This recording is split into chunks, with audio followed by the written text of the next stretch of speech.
Assalamualaikum warahmatullahi wabarakatuh. Video kali ini saya akan membahas masalah telat bayar atau biasa orang sebut itu sebagai galbay, yaitu gagal bayar e-Cash.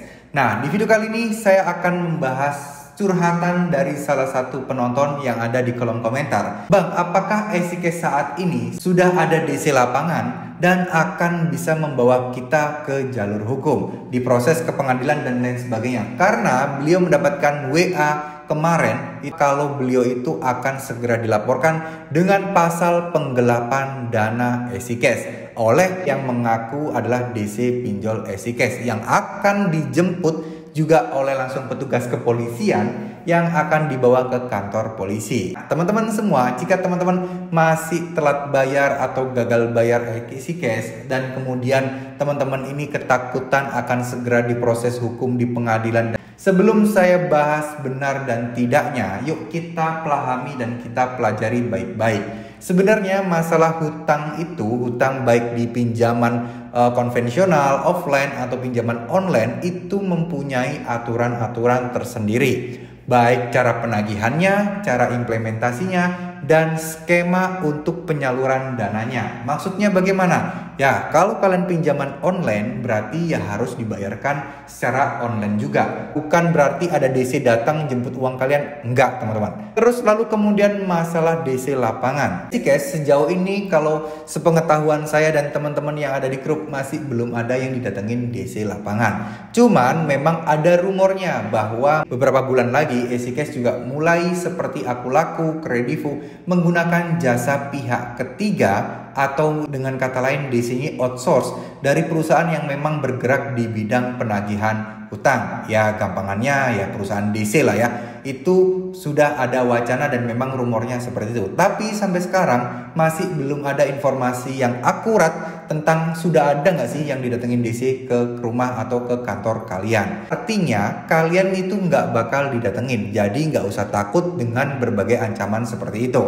Lalu kemudian kalau kalian takut bakal masuk ke pasal penggelapan dana, itu pasal kalau nggak salah KUHP 373 ya, koreksi mungkin jika saya salah. Nah di pasal itu memang penggelapan uang ya, penggelapan lah intinya, baik itu aset atau mungkin uang. Nah di sini teman-teman juga harus sadar nih, apakah teman-teman ini hutang ataukah teman-teman ini diberikan amanah atau titipan uang yang mana untuk diberikan modal dan lain sebagainya yang kalian pakai dengan tidak bijak. Nah itu bisa jadi penggelapan atau mungkin penipuan menghilangkan uang yang tidak bisa memberikan data dan lain sebagainya. Tapi ini kan kalian secara resmi pinjam uang di e-Cash melalui aplikasi, kalian menyetujui, kalian memberikan data pribadi kalian sebagai jaminannya. Nah ketika kalian tidak bisa membayar hutang tersebut, ya mohon maaf ya, itu bukan berarti kalian melakukan penggelapan atau penipuan. Banyak yang bilang DC-DC ini macam-macam nih ya.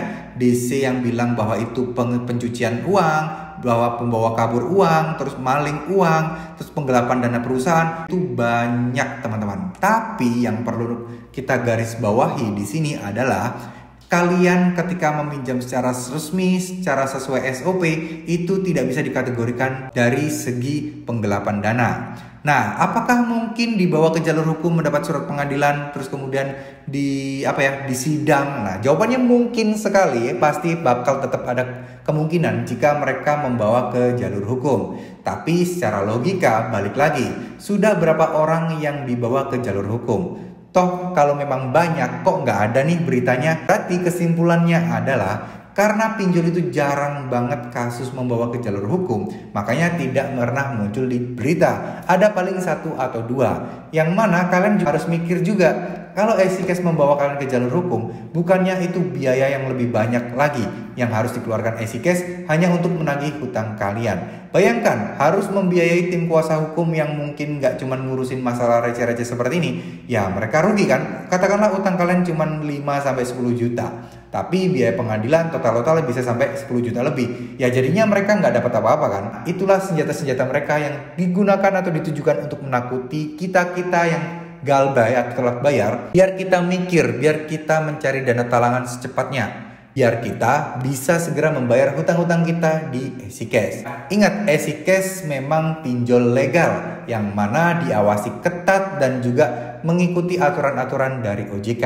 Nah, kalau ada oknum-oknum yang mengancam seperti itu, sebenarnya sudah menyalahi aturan. Cuman kita kan tidak bisa tahu betul ya, bener nggak sih itu DC dari EasyCash atau hanya DC-DC oknum-oknum yang menyamar, yang kebetulan ngerti dan tahu data kalian, yang tujuannya untuk menipu kalian. Ujung-ujungnya kalian setelah ditakut-takuti, mereka akan mengirimkan virtual account dan kalian diminta untuk bayar di sana. Nah, ini juga harus kalian hindari. Jangan mau bayar menggunakan virtual account dari DC-nya. Kalian masuk aja aplikasi kalian, biarlah di situ melalui petunjuk di aplikasi. Atau kalau kalian nggak ngerti dan nggak paham, bisa telepon CS EasyCash dan minta panduan pembayaran. Ya, itu jauh lebih aman dibandingkan kalian menerima virtual account dari DC.